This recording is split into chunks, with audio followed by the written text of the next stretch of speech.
Welcome to the Green Margin Podcast, where we talk about the financial and operational realities of running a cannabis business. I'm Daniel Sabet, and today we're talking about what it takes to build and grow a dispensary operation in a newly legal market. As states transition into adult use cannabis, operators are dealing with licensing changes, increasing competition, and price compression, all while trying to scale their business and stay profitable. Today, we're going to talk about what that actually looks like from an operator's perspective. Joining me today is Ben McBride, the owner and operator of Uplift Dispensary in Ohio. Uplift has been operating for over 3 years now and was one of the early entrants in the Ohio cannabis market, giving Ben a front row seat to how the industry has evolved from its early days to where it is now. They currently operate 2 dispensary locations and are in the process of opening their 3rd store, continuing to expand in a market that's becoming more competitive every year. Ben, thanks for joining us today. Yeah, Daniel, thanks for having me. Excited to be here. Yeah, likewise. So let's start from the beginning. When Ohio officially became legal, there were a lot of change happening all at once. From your perspective, what was the licensing process like during that transition? Yeah, Ohio is an interesting state for cannabis. When I was growing up in Ohio, I was born and raised here. We definitely never thought there'd be a day where cannabis would be a legal industry, let alone one that we could participate in. But we were always interested in it. Going back actually to 2014, 2015, we originally tried to participate in a bill that was going to actually fully legalize cannabis in Ohio. That ended up not going through. It was a bit of an interesting experience and probably wasn't executed as well as it could have been, but it was our first foray into the industry. And that bill actually, although it didn't pass, kind of led to the first medical market and then legal market coming on. So the medical market started in Ohio back in 2018. It was approved and voted on. And then the first dispensary opened in January of 2019. So at that time, we were actually not participating in the industry, but we were watching just because we had participated earlier. Financially, it didn't work out for us. So we wanted to see what the industry was going to look like, especially in a state like Ohio.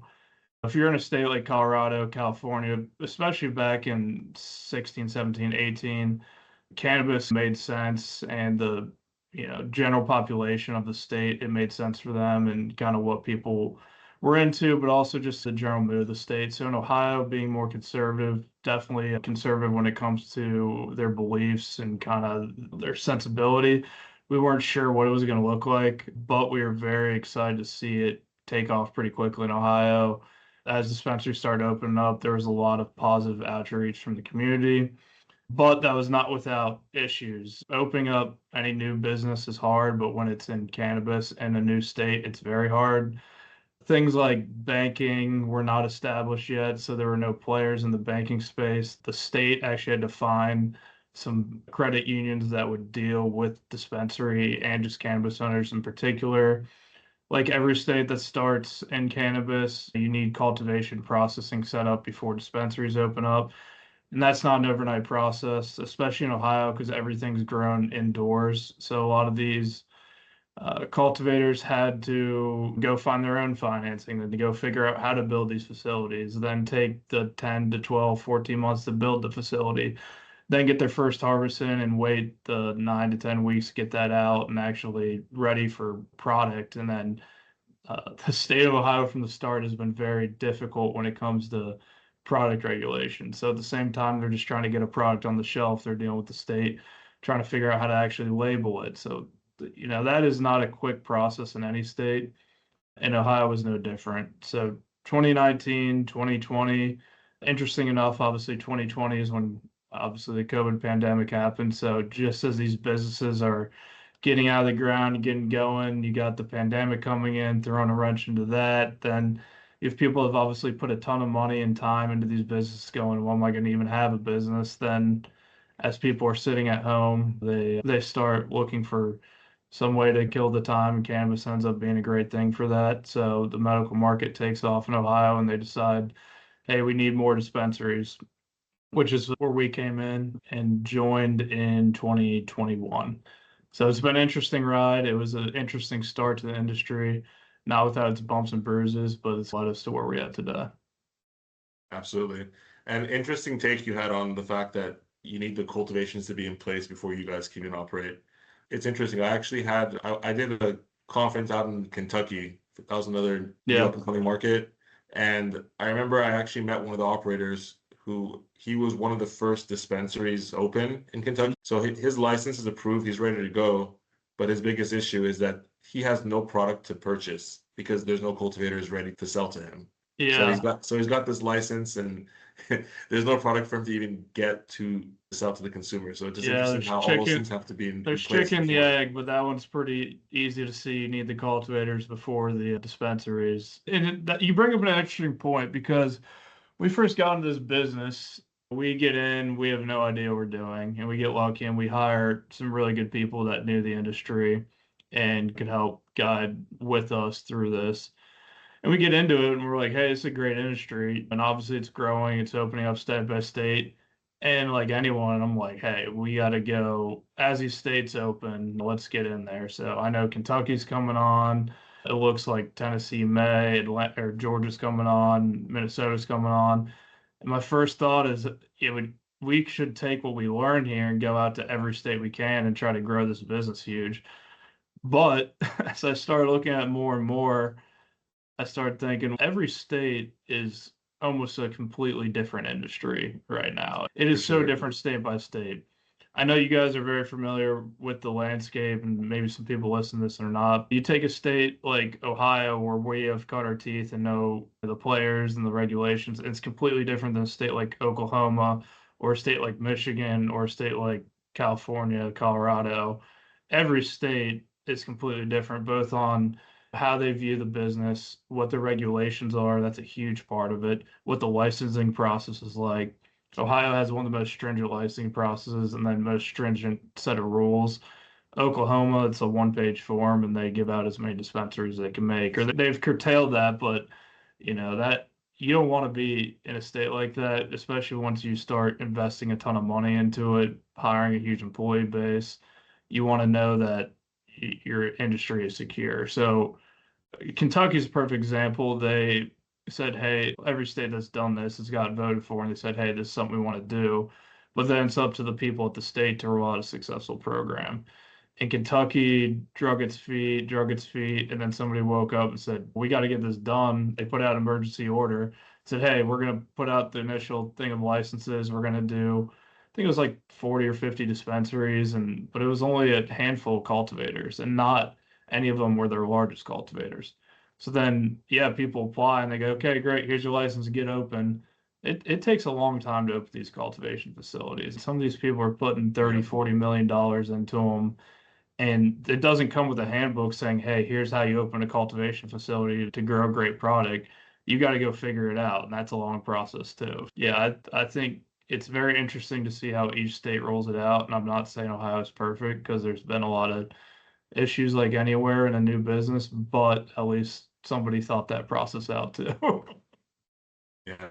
And obviously, you guys have been operating for a while now, but just looking back at the licensing process, what part of it was the most challenging and time consuming?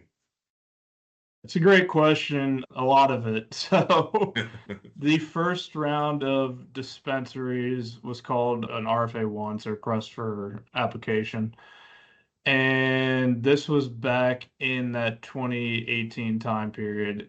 And what the state did is say, if you want a license, whether it's dispensary, processing, cultivation, all three, apply for it and we'll grade applications. And we say we're going to issue, I think it was like 70 dispensaries and 30 cultivators. They're like, we'll issue this many, but as many as apply, we'll grade each one, and then the highest grades win. Seems pretty simple.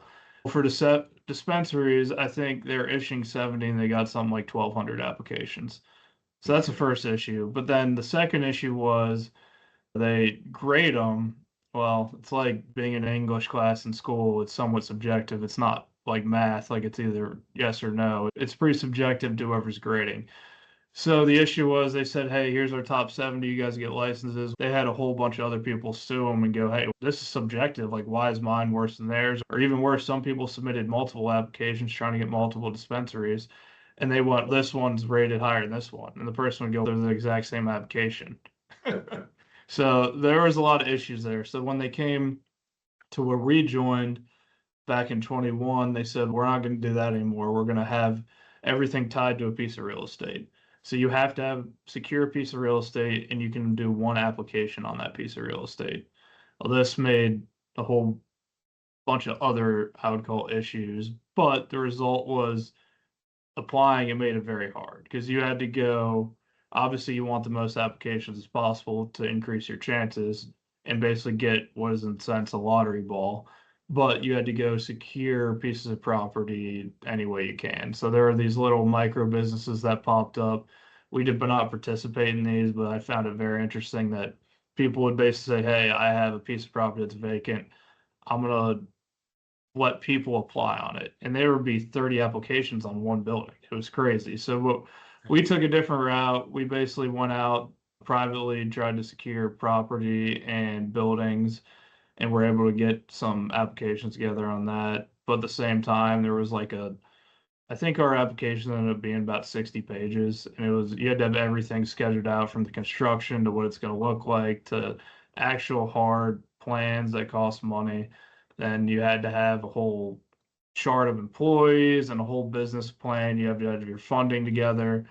So it was probably, we have a different line of business, and I've done a bunch of applications for new businesses that we've bought, M&A, buy-sell agreements, manufacturer agreements, and it is nothing like the red tape to apply for a cannabis dispensary in Ohio.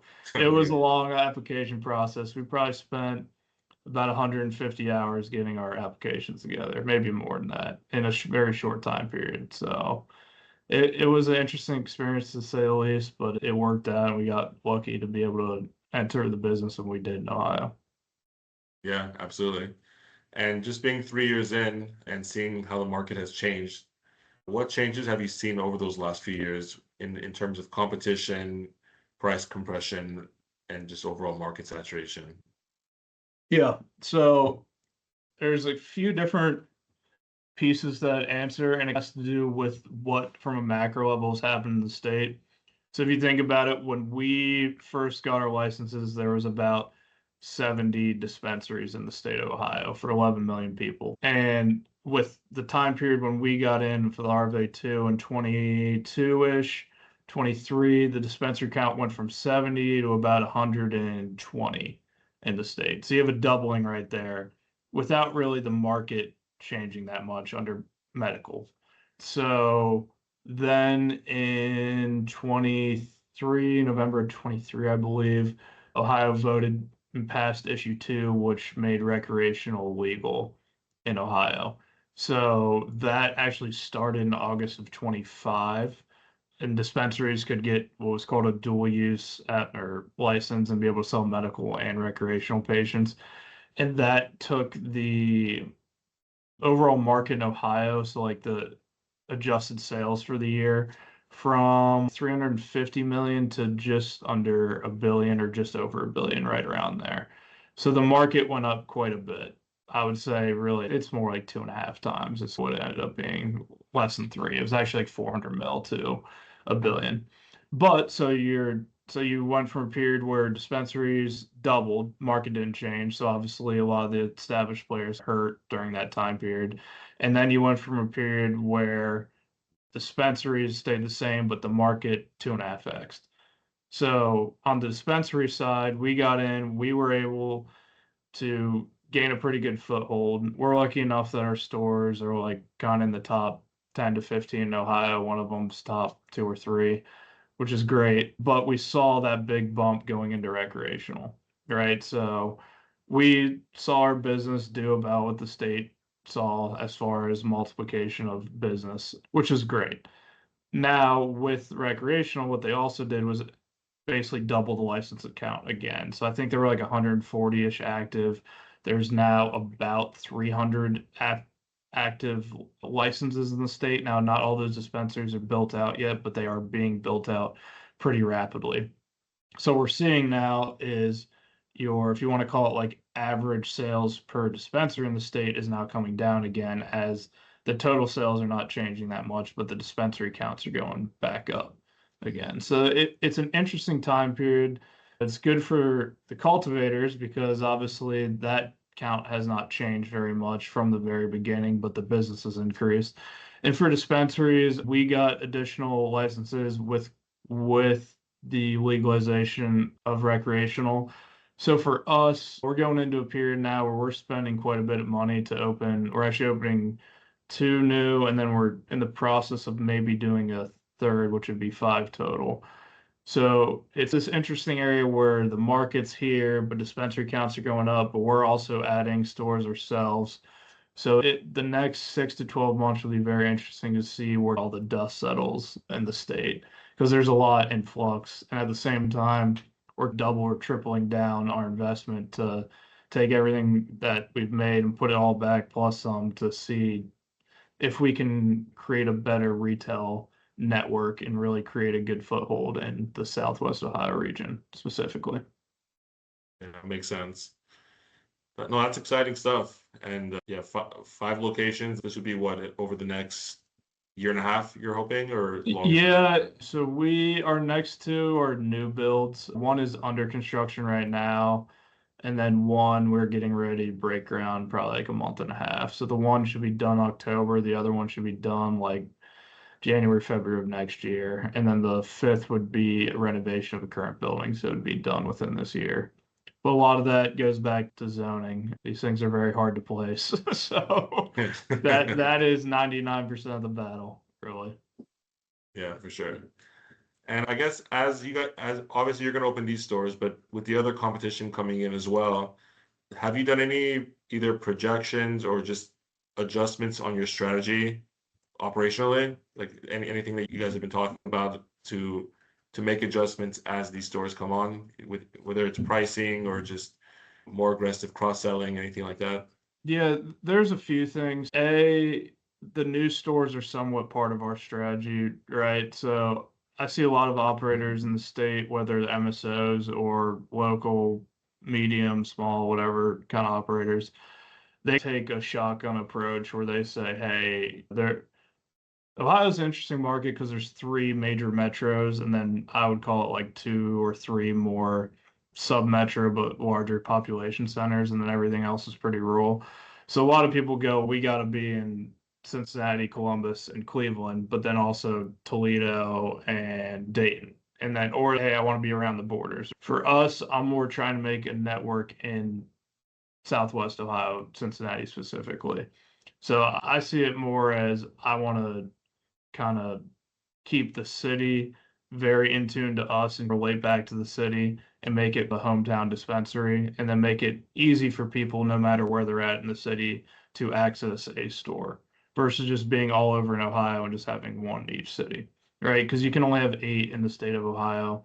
We're hoping to be at 5 and then go from there. But I'm not trying to be in every city in Ohio and access the whole population. So part of that is identifying with the customer, right? And trying to be more of their go-to brand.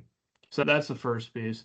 Second piece is pricing is part of it. We have very good relationships with our cultivation and processing partners.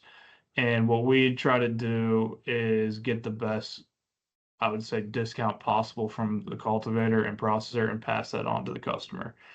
I'm not trying to be greedy. I really just want to basically pass that along, move the project as quickly as possible, cycle it, and order more from our vendor partners, right? So that is something that we've seen, though, is some pricing pressure as more and more people have come on, but I think that's natural for the market. And I see it as at least as a good thing because it keeps us honest and it keeps us sharper as we go through it. Those are 2 big pieces, and then just making sure our operations are up to snuff. Like 3 things that I think sets us apart are location, operations, and product. So I want to be super convenient for everybody. I want our operations to be top tier. We pride ourselves on being the Chick-fil-A of the cannabis space. What that means is I know we do a lot of volume, but I want people to know when they get in, they're going to get in and out within 15 minutes. It's going to be a great experience. And then product, have a great selection with great pricing and be able to translate that to a customer if they have questions. So that's our operation ethos. And we just got to make sure we do that really well as more and more competition comes on the market. I think if we can do that, we should be safe from getting our numbers chiseled down too much because I don't think many people can compete with that, to be honest with you. Yeah, no, that's an interesting take. I guess with the new locations you guys are looking at, I know you mentioned you don't want to be in every city, but for the areas that you choose, is there more things that you look into depth about what makes it a good location? Are you looking Yeah. at demographics or just overall traffic patterns? Oh, so I would say my simple answer is I want to be by Texas Roadhouse. I know that sounds stupid, but Texas Roadhouse puts a lot in time and effort and money into selecting their locations. And I've found that those sort of locations lend themselves well to our business as well, because what they do is maximize how many people can pump in and out of that area, right? So they want to be close to a highway, ease on and off, frontage off a highway, but also have easy access to the building, plenty of parking, and allow for many thousands of people to come in and out of that restaurant every day, and which we want to do as well. So population density is for sure a big part of it. A lot of our business comes from within 10 miles, and most of it comes from within 20 miles if you draw a circle around it. So you for sure get a we get business from other states, you get people that drive in, you get business from other areas, but that's where I would say about 85% of your business is going to come from within 20 miles. So if you can pick a spot and draw a 20-mile circle and have a pretty good population density there, obviously that is something you want to look for initially. But then also we have the benefit just from growing up in Cincinnati, understanding the dynamics of where people go just naturally based on where they live, plus traffic flows and how the city segments. Like we are building a new store, and I would say it'll probably be one of the most expensive dispensaries in Ohio to build. And it is less than 10 miles from one of our existing stores. But the traffic flows do not lead itself to having people buy the new store really shop at our current store too often. So it's knowing where people go, what is easy to access, and then looking at, okay, how many people can we really access in a 20-mile circle from this and keep them as consistent customers which we see usually about 2.5 times per month. So how can we make sure that this accesses enough people? We use a couple tools as well. So I use company called Pistol and a company called BDSA to look at comparable sales from other dispensaries. And then I use a company called Placer, which tracks cell phone data to see a whole lot of stuff on potential locations. So traffic flows, how many cars are passing on the highway that day, what's average income look like, what are the demographics of that area, who's around there naturally anyway, and then you can bump out and see distances, how many people live around there, stuff like that. So that's kind of what we look for. It's not a perfect science. You're still somewhat rolling the dice because you gotta. There is one more component to this. So obviously zoning is a huge piece of this. Ohio is interesting in that, like I alluded to, it's more of a conservative state when it comes to like family values, and I would say just cannabis in general is more taboo here than a place like Colorado or even Michigan, right? So what happened with recreational is a lot of these townships and cities, which it goes down to local zoning at the end of the day, they all threw up moratoriums when recreational went to place because they all went, hey, we don't know what's going on with this. All we want to make sure is that we don't have a dispensary just pop up in our township or city. The problem with that is, so then when we're looking to place, we go, okay, here on a map is where we want to be. Then you start looking at the townships and you got to get a feel for, is this something they'd even entertain or not? Then you have to go actually make direct contact with them, start a dialogue, see if it's something they want to do. Hopefully, if they'll approve it, then you got to, while that's going on, simultaneously look, okay, is there even real estate available here? Is there something for lease? Is there something we can buy? How's this going to work? Then, as long as they approve it and there's real estate, you can marry a license to it and you're good to go. But it is a arduous task, to say the least. Talking to other operators, it's like 99.9% of this business is just trying to place the darn things. It's a pain in the butt. Yeah, I've seen that. Yeah. Let's briefly talk about some of the day-to-day challenges you guys have. So obviously you have the 2 stores running. Yeah. What are some of the biggest challenges you face as far as staffing, inventory management, or just overall compliance? Yeah, I'd say compliance from the state level is probably the biggest piece. Everything's tracked on metric on the back end, but just we do a lot of transactions between the 2 stores. We average somewhere around like 1,500 to 1,700 a day. So it's just you have product coming in, obviously, from vendors dropping off product. You have product going out. You have stuff getting tagged. Yeah, there's a lot of moving parts in and out of product every day. So just making sure that you're compliant with the state is a big piece of that because they would shut you down for anything. So obviously that's a big piece. Also, employees are a big piece. I think we've been very lucky to grow a very good team with our stores, and we're hoping to do the same as we move to these new locations as well. You got people from every walk of life. It's tough that you got a ton of transactions going on in a relatively small space. It can get hectic. Obviously, we are open from 9 to 9 every day. It's a lot of transactions and a lot of people in a tight location that you got different personalities and it's management 101. So that is a different piece to that as well. But I think overall, we've been very lucky to get some great people that obviously are the reason that we've had a pretty successful start to this business. Yeah, that's awesome. I feel like the customer experience is what matters the most. If you can start from there and provide that good customer experience, everything else works itself out. Yeah. If you can just touch on that a little bit more, like what part of the customer experience separates Uplift from other dispensaries in Ohio? Yeah. Easy to find, right? Both our locations right now are off the highway. You can see them from the highway. You can come in, you got plenty of parking. I know it sounds simple, but a lot of these places end up in interesting areas just because of the regulation or how hard it is to find real estate for this.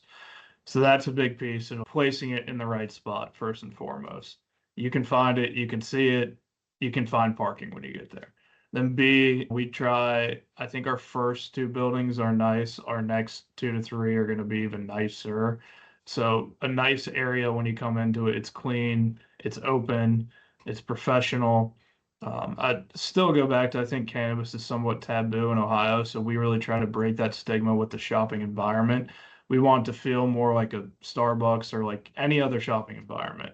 Like it's nice, it's clean. It doesn't matter if you're an 80-year-old grandma, a 25-year-old guy that just got off a construction job, like whatever. Anybody can feel comfortable in there and it's not like overbearing, but it's also they know what they're there for, but at the same time, it's a very comfortable environment. So that's a piece of it. And then our processes, we do mobile orders for about 85% of our business. We have just as many people working the back of the house that people don't see as in the front of the house because we want those orders packed and ready before people get there. That way, anybody who's walk in, they can take their time and get the product they want versus the people that order online. It's easy in and out. Come in, check in, you go to the back, you pay, you're out. You're not waiting all day for your order because as much as I think people love us, they don't want to spend that much time there. Especially if they're coming multiple times a month. I want to make it super easy and don't want to make it a task for them where they go, I don't want to go in there. It's going to be busy. I'm going to be waiting for 45 minutes. It's going to be a pain in the butt. I want it to be super, super easy and almost not even a thought for them. Okay, I don't have much time, but I can just swing by there real quick. And that's what I kind of talk about with Chick-fil-A is, yeah, you drive by Chick-fil-A and you see the line out the drive-through. And almost any other business, people go, there's no way in hell I'm driving there. But Chick-fil-A, people go, okay, I know it'll be quick. Even I don't even know if it is sometimes, but they have that thing where people go, okay, it's not going to take that long. I'll pull in real quick and I'll do my order. So there's that. And then it's our employees. Like we are blessed to have some great people that know what they're talking about, are passionate about the product, and are willing to not only help people. A lot of our customers know employees by name. They give them like hugs when they come in. I'm like, this is something. But then they do build a relationship with them where they want to come back. And then if they have questions about product, like they know everything there is to know. I know nothing. I go in there, I'm just like, hey, tell me what's good. And then I got a 10-minute conversation about all these different things we have in, what's new, all that stuff. So I think that is the biggest thing with operations is just doing the small things right. Because anybody can, I'm saying anybody, but there are many different opportunities for other dispensaries. There's other dispensaries coming in. We all sell, at the end of the day, a very similar product. It's not that differentiated. We do little things for that, but like you can go buy cannabis a lot of places now. So what can we do to make it better? Operations, make it easy to find, make us easy to deal with, and then price point, obviously try to negotiate the best price with our vendors and pass it on to people. Yep. It seems like ever since COVID, that whole idea of getting them in, getting them out is much more socially accepted. In fact, it's what their preference is. I've seen restaurants turn into just pickup spots now. They save costs on all the additional employees they have, cleaning the tables, servicing them. It's the world has been over the last 6 years. I feel like people just want to get their stuff, get out, but have a good experience along the way, but just not spend too much time. So it sounds like you're emulating that model perfectly. Yeah, and we just try to make it a nice environment while they're there, but I don't think anybody wants that to be a big part of their day, especially if, again, we see people on average 2.5 times a month. Like they don't want that to be a 2-hour ordeal. Like I know it is at some of our competitors. So I really harp on that. And I think our new designs are really built towards that as well. Parking, the flow of the building is a big piece of that. How many registers you have, how many people you can service every minute. So it's really about building environments that doesn't feel like you're rushed, but you can get in and out at your own pace and you don't feel like you're waiting as well. All right. So Ben, before we wrap up, what's one thing operators should understand about running a dispensary that they might not realize when they're first getting into the industry? It's not free money. I can't tell you how many people from outside the industry hear about the cannabis industry and just immediately they think, oh, you're going to make unlimited money. It's that it couldn't be farther from the case. There is a lot of different aspects of this business. It's a business like any other business. You got to put in money and then you got to wait for a return. You got to pay employees, you got to pay a bunch of things. But unlike a lot of those businesses, there's a lot more headwinds to the business, right? Even from banking to payroll to setting up benefits for your employees, insurance, anything. There's always, it seems like a surtax with it because everybody goes, you're in cannabis, so if you want the service, it's going to cost you basically. Yeah, it's all green tax. Yeah, exactly. You're 100% right. You want to get, you want to take out debt to grow your business. Good luck. You're going to get charged some exorbitant rate. It is not free money by any means. And I'll tell you this, I think a good portion of operators, if not more than half, lose money in this business, especially because of the federal tax situation, which hopefully should be changing this year. We'll see. I've been promised that a lot of times, so we'll see if it works. But yeah, I think a lot of people get into this business very starry-eyed and just think, hey, we're just going to make money hand over fist. It's a business, and you got to operate really well and be a business person if you would like to see any sort of return on your money. Because I think at the end of the day, there will be a lot of more people that lose money in this business than receive a dollar back from their investment. Ben, thanks so much for joining us today. Yeah, Daniel, I appreciate it. Thank you for your time. Yeah, very excited. Thank you. Thank you. And thanks to everyone for joining into the Green Margin podcast. We'll see you next time.